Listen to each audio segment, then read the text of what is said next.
Kita di bawah bau ni boleh olok karo naik buat jauh. Nang semua orang tu punya sakti pi ubahin. Balik ada sakti. Nang batai na yapi. Ubahin udai orang tak kasih ubah sisa. Nama orang tak kasih ubah sisa mensua ban penyar ya utunum utenai. Ban penyar ya kacai penriu. Kibabun tak kesenrang kasih kila isim tengah na sabar. Kamdai ka pernah ada tradisi jongi. Pulih ke history jongka. Jongri kasih jongi. Jadi kan kai kasih dengan mongi begin leputa. Handai yang serang kasih kan hello.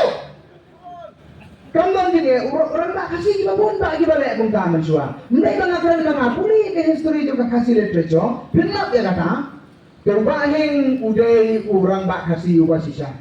Toh mentah biang mau bahing uyolok karu. Bahing uyolok karu. Baisnayeng uyolok karu uwara. Yakini kikon jumu upenlong ikisi benta jong Khasi society. Kadang Khasi civilization of the Garo community. Kadang penkala Khasi yakini ki kun Garo lembaga kin sejaru kontrol ubahin kumukli ukpa jong bayin.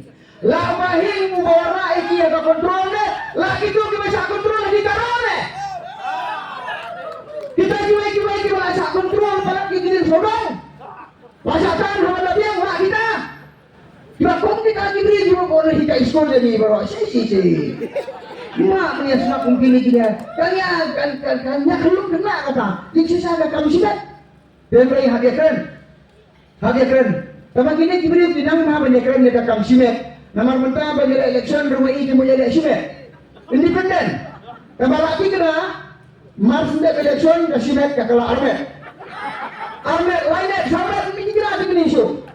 Dan kata aku begini kibri kini aku tutang duki kini aku belum kena kini amaran. Tuh ya berat saya kendong ya pek lupa sana lah saya. Ya pek saya banyak i besar kasih sebenarnya lu benar. Kau kita tahu wajib pilih kini. Tinggi nak bilang dua parti nila ay ketiket ibahin. Ibun kebiaya apply tiket angin apa umroy. Dengan apa kado endang nila ya pek upra. Nila kau ni udah sumbo obo bayang ban benset ya usabar ke parti ban tendrong ya kene kalengkor usom larang ba